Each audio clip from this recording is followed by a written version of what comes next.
Hello, Internet.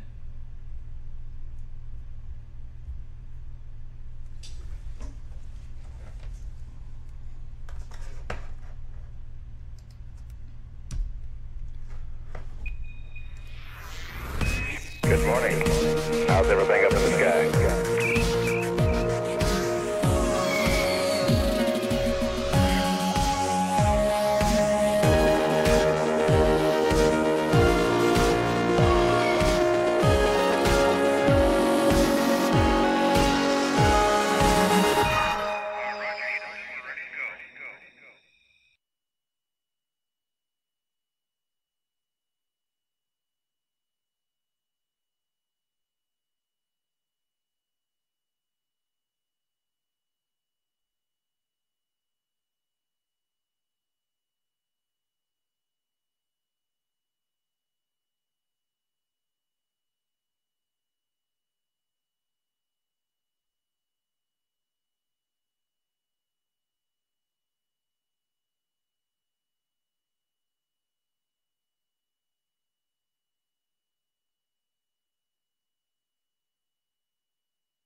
Good morning.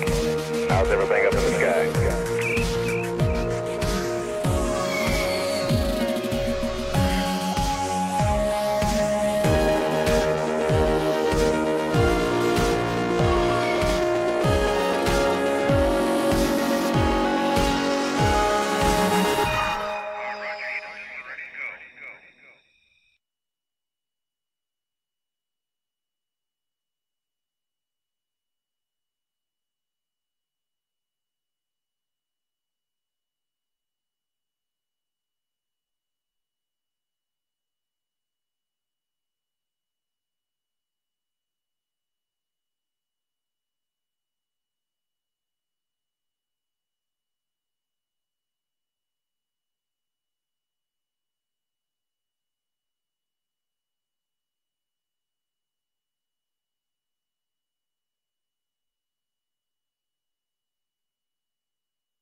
Now, if you thought landing on the moon was great, wait till you hear.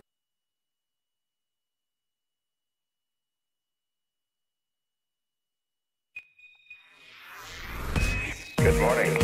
How's everything up in the sky?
No pressure, we're early. Yeah, it's all right. I had everything else. I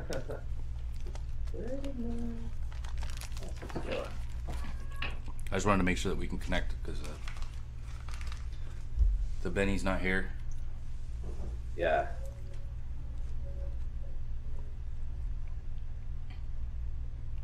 I tried calling before. I didn't have the Magewell plugged in. Yeah, everything was all set up and ready to go, but it just Gotcha. didn't have that last step. Yeah, no worries. All right.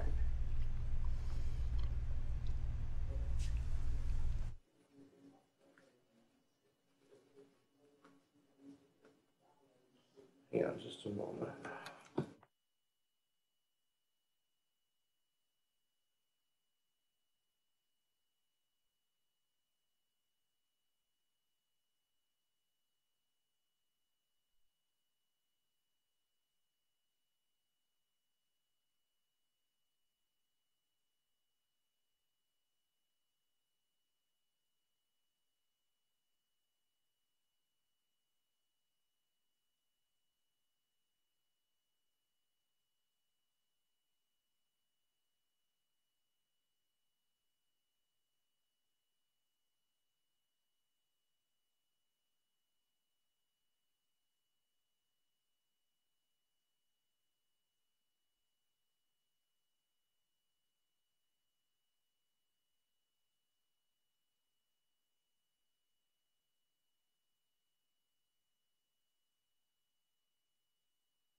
Space Mike.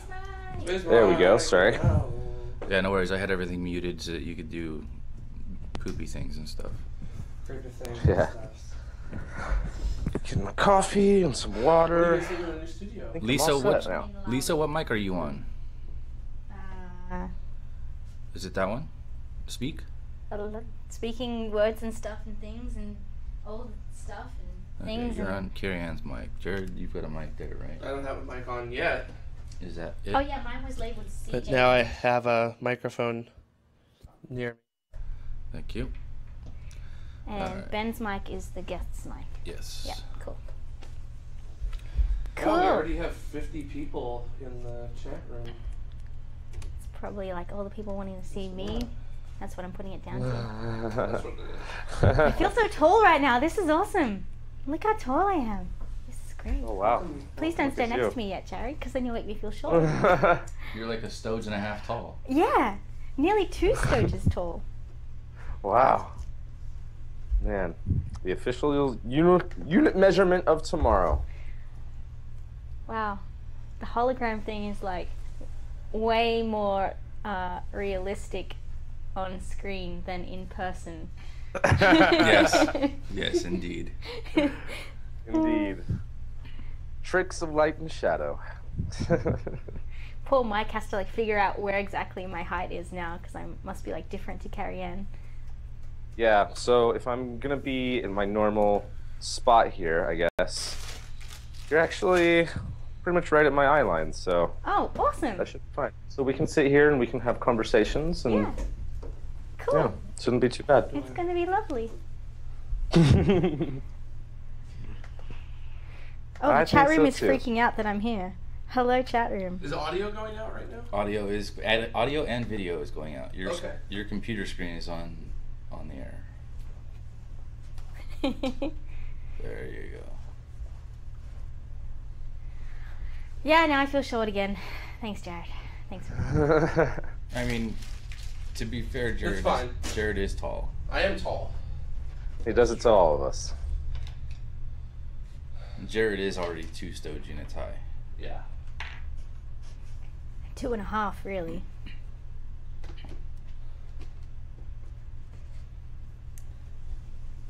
Space Mike, Hi, Colton. you should give lessons for hollow acting. Hollow acting. I mean, that's like what acting in a green screen is, right? Just pretending something's there. Essentially, yeah. I'm essentially like pantomiming or whatever, you know, imagining that you guys are here, and like if you guys saw like the wider shot of me like trying to have conversations with you guys and looking back over where Dutta is and everything, it's quite silly. That would be pretty cool, like a cell phone or a GoPro video of your end of the show with like a reverse shot, That would be really cool. so you can see the camera and the lights Hi, Johnny. with a nice fisheye in it, and be able And to see. Freeman. Yeah. And Ria. Oh, should I be Oh. both in the beta chat and the regular chat? Would that be handy? If the beta chat is stable for you, then be in beta chat. Okay. Touch wood, it hasn't done anything crazy yet, so fingers crossed. Touch wood. Set up here. This is so wood, I isn't can it? You try. guys, so is that an Australian thing? Just touch wood? Oh, is that not a Because here in the thing? U.S. it's knock on wood. Oh, You have to actually hit it. Hey, careful! don't break the table. That's MDF. It'll break. Oh, that's true. Yeah, this is. But an also, MDF being table, here in so one America, good we karate now have the chop, struggle and of finding it's real out. wood. It gone. The microphone's not even on, and I'm just loud today. You're super loud. I feel like I have to be really, really loud just to compete with you, Jared. Ginger. Space Cookie, we might be You able got to a get. We could potentially get Robert Picardo on because I know him. So we have up at Griffith. We have a really good relationship with the Planetary Society. So And if anyone should be giving hollow lessons, I Tim think it Russert, should be him. Very awesome dudes. Also, Tim Russert is a top-notch amateur astronomer too. So Yes, Colton, I'm in the beta chat. doing my headphones dance. And yes, I'm escaping the Aussie winter. Endless summer. I am based in Canberra, which when I left was -8 degrees Celsius, which is about 20 You're in Fahrenheit. beta? So Holy Are you cow. in beta? Are you going to That's be? cold. Why? I'm in beta. It seems to be working so far. do we have a guest yet? No, not yet. Okay. So you were at that address? The one that has beta client at the end? Yep. Okay, so I'll give you this address. Okay. So what happens? Try it again. Okay. All right, you're gonna have to show me because I've never done it. It's that one. I did type that in. Yes. Can you see, Mike? Okay, let me just. Oh, does the chat Copy room like that. my new hair? Oh, that's Got it, nice. got it, thank Thanks, you. chat room. Hold on a minute. Yeah. Stop moving. Am I centered? When did you get that done? I think I even saw a photo of you where you, when you flew in, and your hair was still the same. Yeah, I bleached it at when I first got in, the first day I was here. Literally just Nice, went it looks straight really to a good. restroom at LAX and. I actually brought my hair bleach with me in my plane Good to go, luggage. thank you. Okay, so Fun times. Priorities, right? the blue ones, I'm wondering, was it something like, oh, I gotta look like the Americans? the blue ones put the message into the host chat, or are supposed to.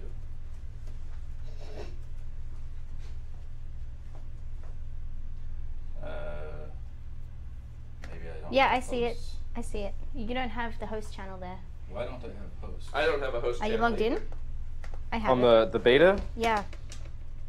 I have TMRO hosts, but all I see is a comment, been credible, Mac Pro, saying this is a connection test. Oh, okay. I've got all of them. Am I the only one that beta chat is working for right I just posted a comment in now? Yeah, TMRO I see it, Mike. post. You Do said guys see testing. that?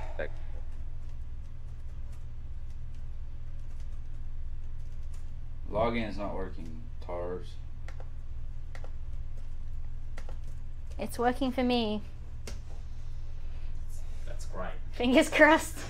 I mean, I'm gonna need it when I'm doing the Space interview, wants but that as well. Oh, I can't join that because it's over there. Never mind.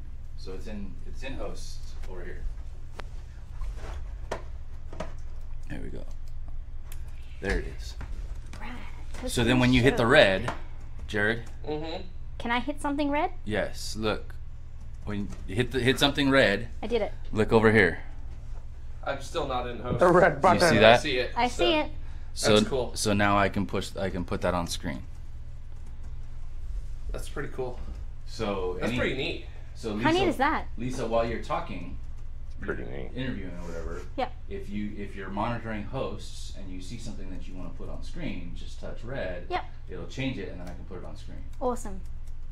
Good. Sounds good. So I'm on. you're collecting blues. So if somebody says something interesting in chat, you want to put that into the host channel for Lisa to monitor. So questions or whatever.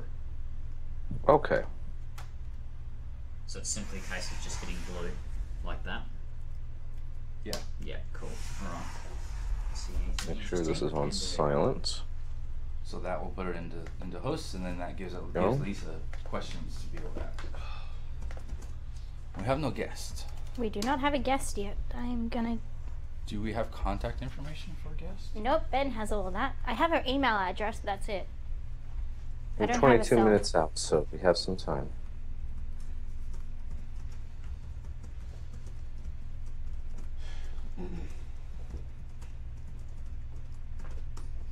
I'm going to sit for a moment. Have a seat, hologram. Well, thank you, sir. Thank you. Are my holographic services needed at this moment?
hear like keyboards typing all over the place. Must be enthralling video online. Yeah, I'm sure I mean, look, everybody's just looking at their laptop, even Mike. Smoky. Yeah, we didn't launch from Australia because you know they're upside down and it's really hard to like make them go. What? Yeah, Ullage motors don't work as well upside Yeah. down. So. Back. It worked in Kerbal, so it should work. It should work in real life. In What's real the life. problem? The rockets are just like Legos.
anything up.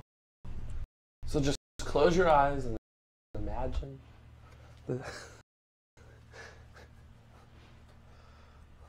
All right, good to go. I'm good to So- go too.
listen, 9 this mission twice before they were finally able to launch it on Wednesday, July 5th. So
very interesting study and result from that wasn't designed to do that. So Awesome. Thanks, Jared. I think stars are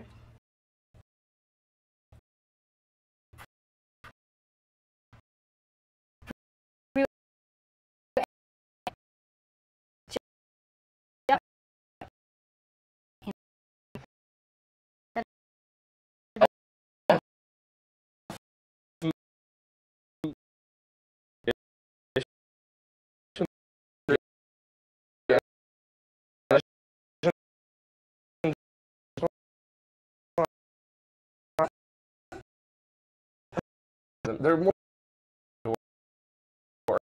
so cool stuff.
Reactivated the National Space Council. And the National Space Council's goal, or their purpose, is to advise the president on space policy.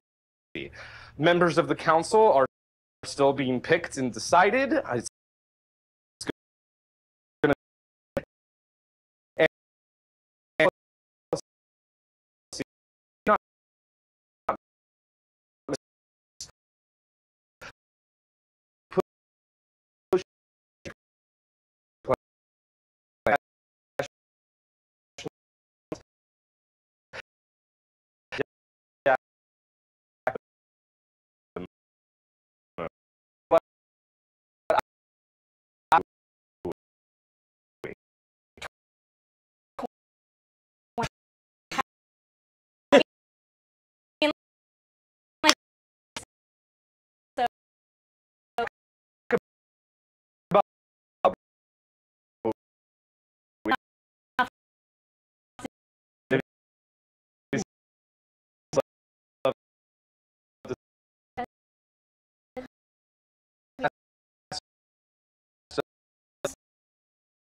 result, as we often like, making us rethink what supernovae actually make. So That's the very cool thing stuff. about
Yeah, I learned how to track asteroids on these old, giant, bulky computers, which was really cool. And I really was like, just want to tell all my friends about this and my family. That translated into the years, and then I was in college.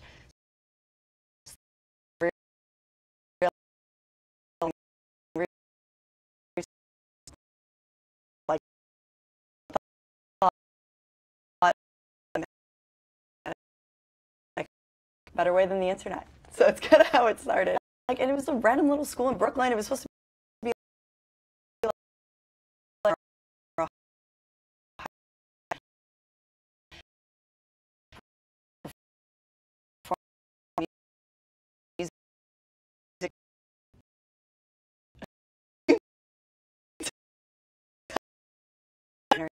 dance.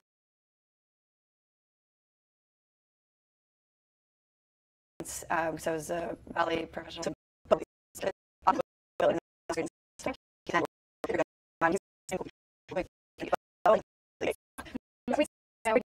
Astronomy professor in college ran into the classroom first day of school, jumped on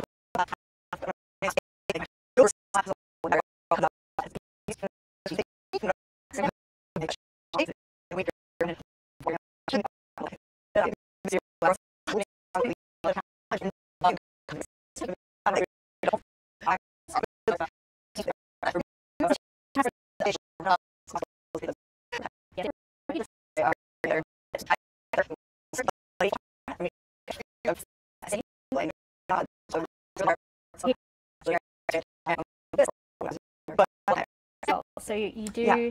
your YouTube video. To really use your body and put it in a certain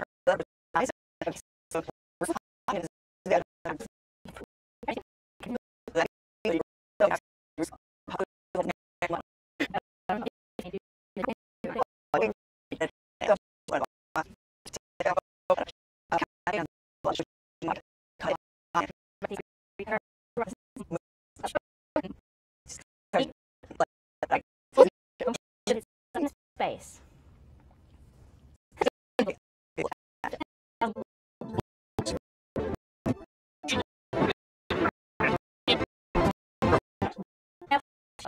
Discord channel, and they get their name in the show. But also we have our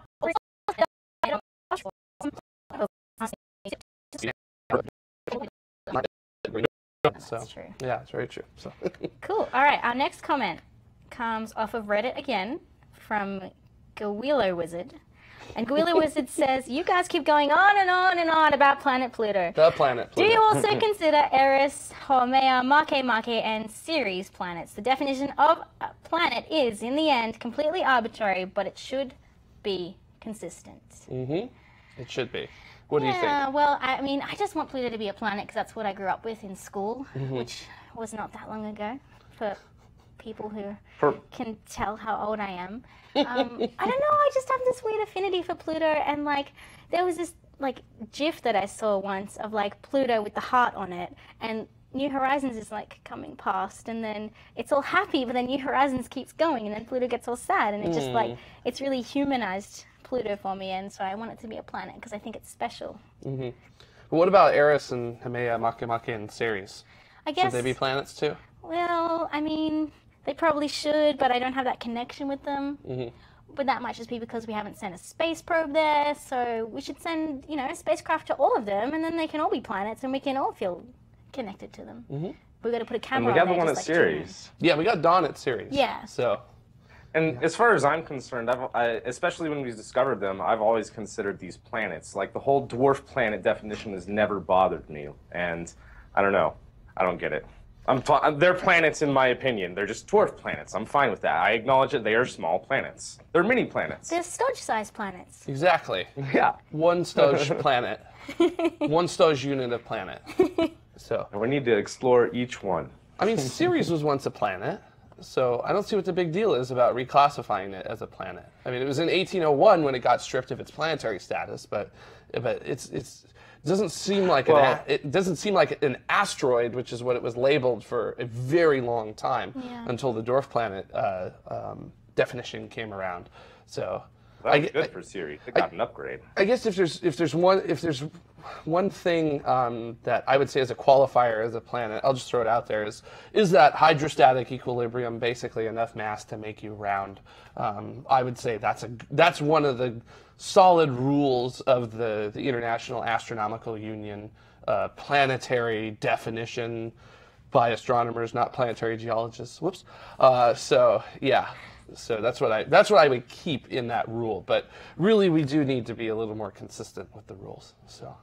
Yeah, just choose one. Stop changing it. Just keep it the same, and then everyone who's going through the school system now can just stick with that, and they don't have to worry about it being changed. So keep it consistent. Sounds good to me. All right, our next comment comes off of the TMRO website, and it's from Doug Space. Doug Space has written a lot here. So a wall of text. Wall of text. Here we go. I'm ready. The key question for the moon is not whether it's a necessary step to Mars, but whether it is a legitimate destination for settlement in its own right. NASA's L-Cross mission shows that it is. If recycling, a person needs about 1 kilogram of volatiles a day. There are enough volatiles on the moon for a city of 1 million for about 1,600 years.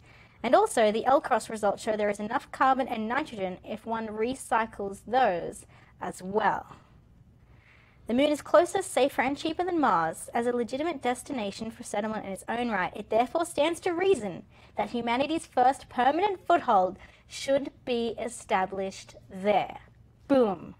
Yes. And I think that kind of sums up a good, the general consensus of tomorrow, I would say. Most of us are that moon first crowd, so. There's a good reason, for sure. Yeah, I would even add on that it's not necessarily about the fact that there are the things that you need for a colony on the moon already there. I was talking with someone earlier this week about this, and that is we really don't know a lot actually about the moon.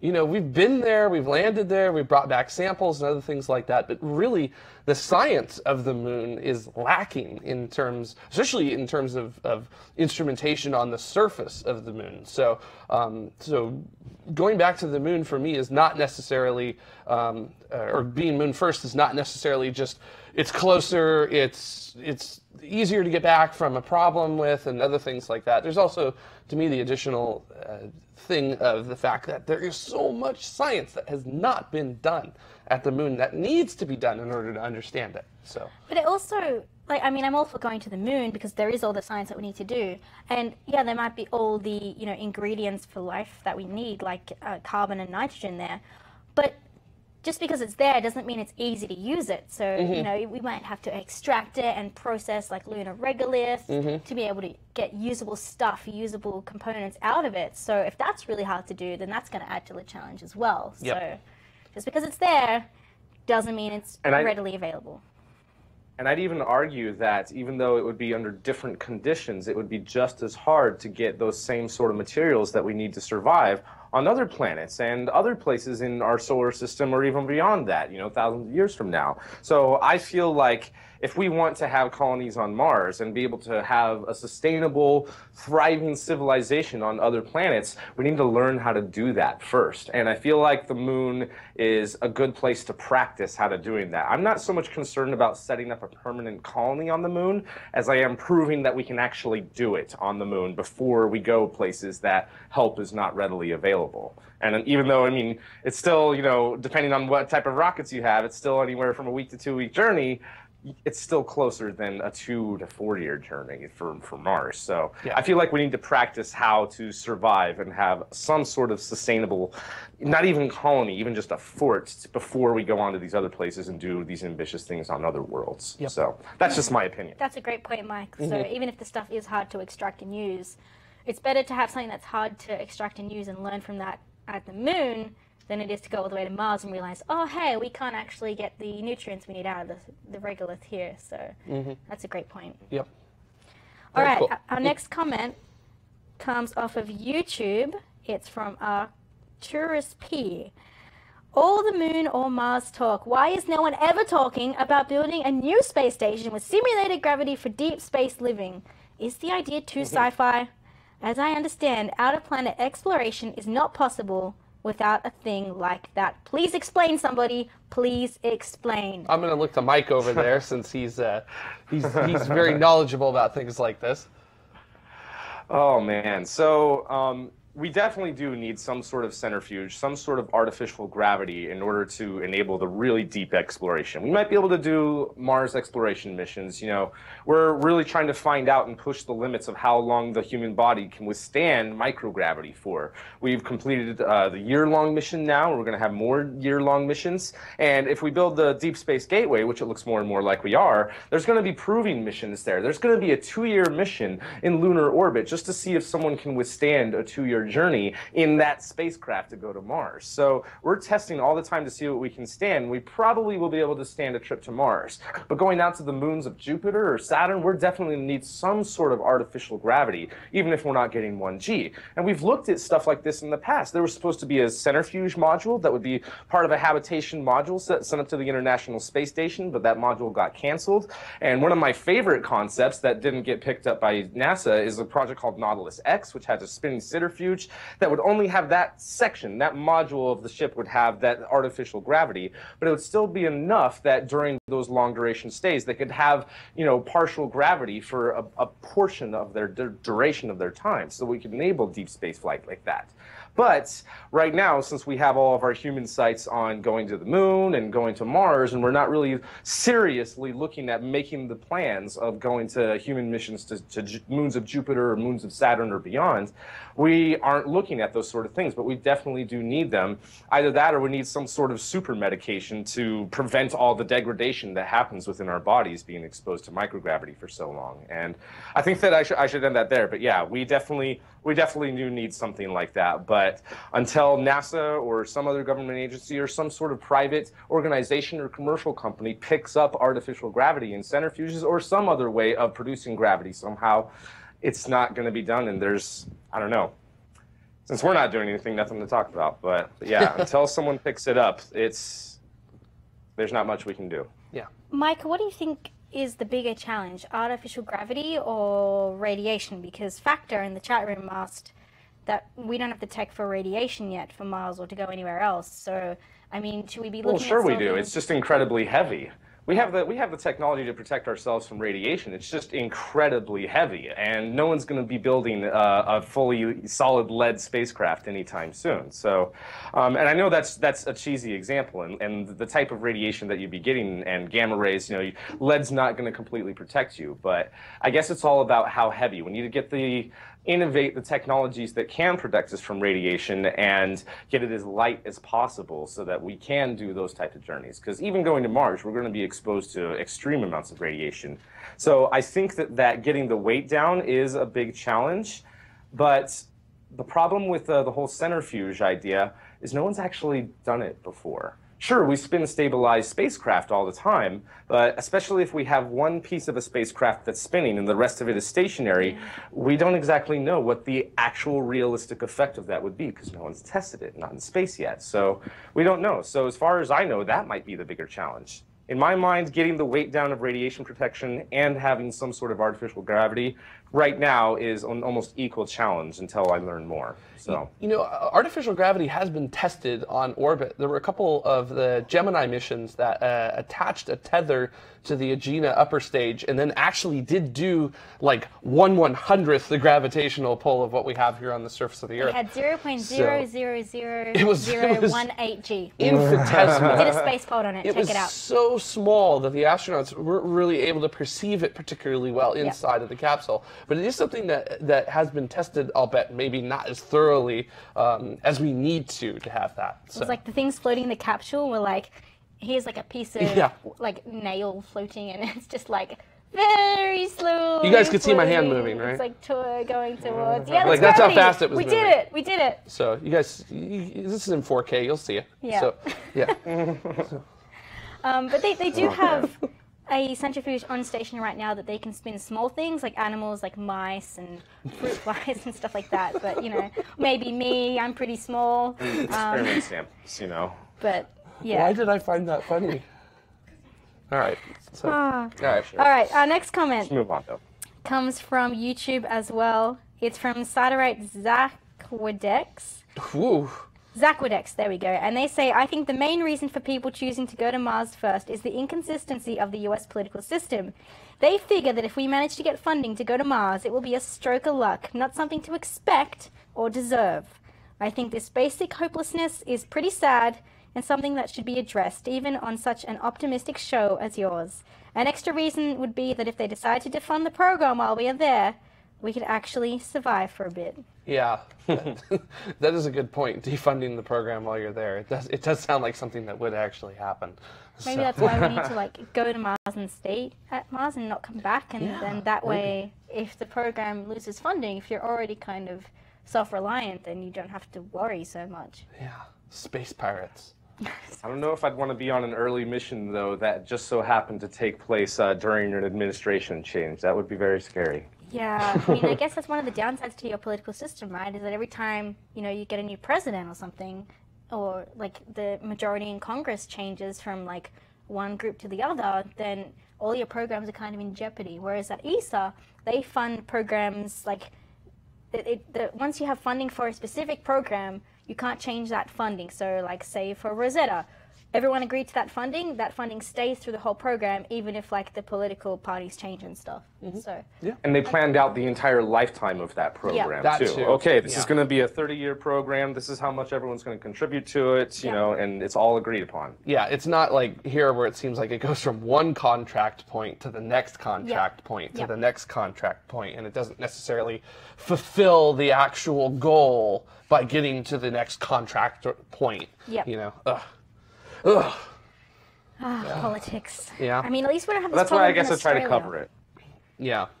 Yeah.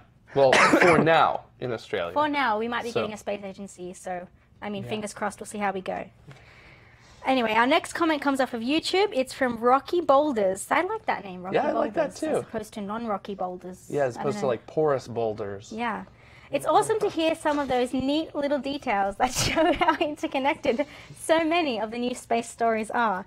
It would be really cool if you guys could interview more people working on the payloads that will be flying on these new launch systems. Very soon, it's going to be much more about what people are doing in space rather than how they're going to get there. Yeah, that's the cool thing of costs coming down. Yeah. Is that it opens up the realm of possibilities for what you can actually do in space. Maybe we can send more spinning things with centrifuges, spinning things other than mice. Yes. And then we can work on, you know, simulating artificial gravity bigger and bigger and bigger until we can fit people inside, or me. Yeah. Yeah. It's got to be big, big though. You don't want to get sick. No, definitely not. Yeah. So, Mike, what do you reckon? I think that that's a good idea, and something that I've noticed lately is that there's a lot of people involved in the space industry who aren't necessarily like the passionate space fans that we are, and you know, they're just going for their day-to-day job. I recently, the Iridium, the satellite communication company, has a headquarters here, and I met one of the people that have worked there for like 10, 15 years, and we were talking about the launches that they were having. This was a couple of months ago when the first 10 of their Iridium Next satellites were launching, and just how cool it was and how awesome they thought the rocket was, and that they were going to be trying to reuse it, and just all these things that was getting them really fired up. And they're just like, I've been in this industry now for almost 15 years, and it's only been recently that I've really appreciated how cool that this is. So I'm finding a lot more examples of that, of people who are already involved in the industry that are kind of more of just your everyday folks that are rediscovering what it is that they do and seeing the bigger picture. So I definitely agree with this comment that we should get more people who are working on payloads and stuff like that on the show. That would be great. I'm really looking forward to a group over in Europe that's working on growing plants in space, and they're going to send up a satellite called Eucropus, and there's going to be plants inside. I think they're tomato plants, and they're going to have like the plants will be in a chamber in microgravity, and they're being fed like ammonia-rich water. Oh, wow. And the ammonia is going to get broken down by a bacteria that they're putting in there. And so it's going to be like recycling nitrogen using bacteria to feed the plants and seeing if that actually works in microgravity, which will be really cool. Wow. That's a very important study, too. Yeah. So, yeah, oh my gosh. Recycling nitrogen waste. I mean, right now on station, we recycle the astronauts' urine through like chemical means and mechanical means with the water filters up there, but if we could do it with plants and bacteria, I mean, then there's no waste that way. It's like closing the loop and closing the cycle. So yeah, I'm looking forward to that. So like you don't visit the toilet. No, you just go to the greenhouse real quick. Yep. So gotcha. Yeah, closing that loop, recycling. It's like camping. Yeah, I don't usually do that when I'm camping. Excuse me, guys. I'm gonna go fertilize. All right. Oh, those plants are looking a bit wilted. Yeah, on that note, I think we're starting to wrap up here. So before we go, that was our last comment. Before we go today, I'd like to give a huge, huge thank you to our ground support patrons. These people give us from $1 to $2.49 per show. They get their name in the show and access to our Google Hangouts whenever we do them. There should be one coming up soon because we haven't done one in a while. Yes. And they get their name in the show. So if you would like to help out tomorrow and fund the shows of tomorrow, head on over to patreon.com/TMRO.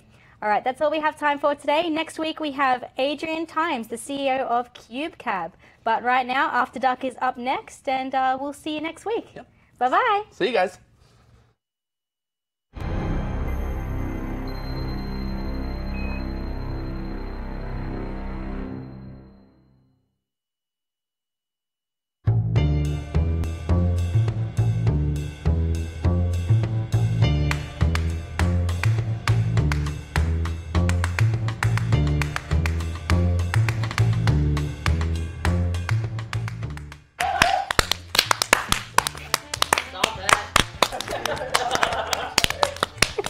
Lost my laptop. Yay, I did it! I have to Yay! That was so stressful. Get the fire hoses. No, we need that when I start tomorrow's science. Okay. Sure. Yeah. You did such a great job, and we had such a seamless show. We didn't have like any like pauses in between breaks and stuff. That was great, We had guys. a seamless Good job. show except for the unseamless sync between our audio and video. Yeah, Sorry, terrible chat room. stream, terrible stream, but.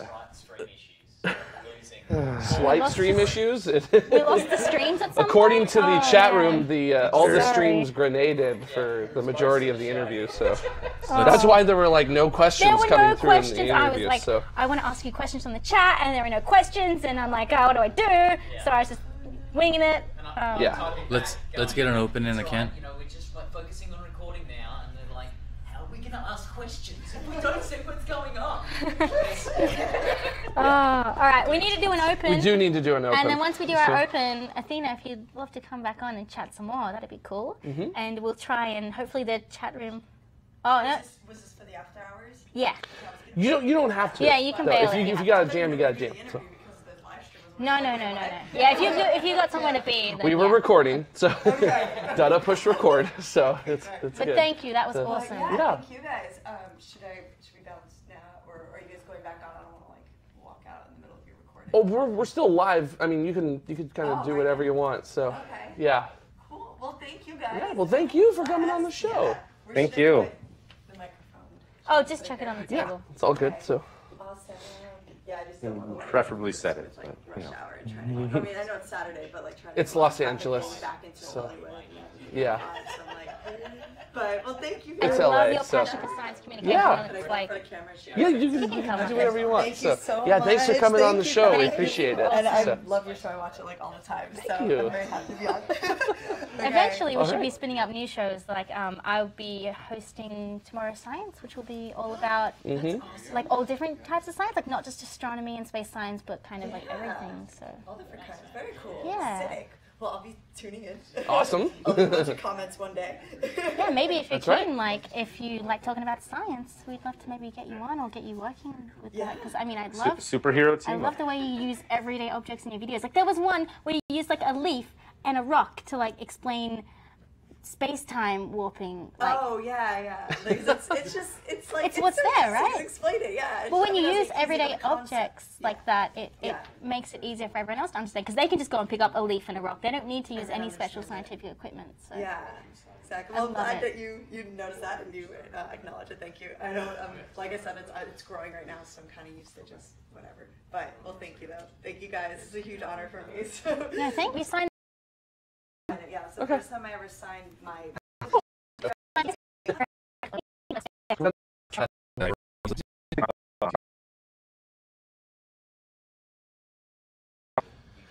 Like I'm getting it right it now, happens. actually.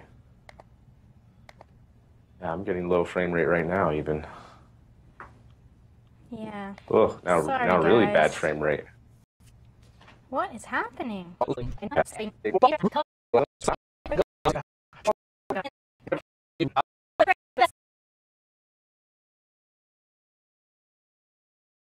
Science communicator, Athena Brensberger. There you go. Number 2.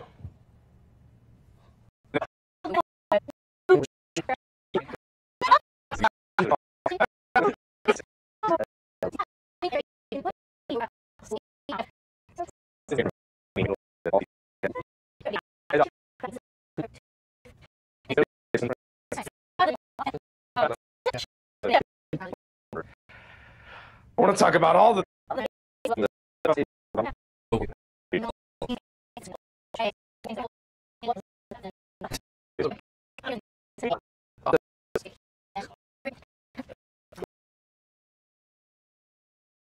See, is this going to be? Probably pretty messy. I mean, I don't know.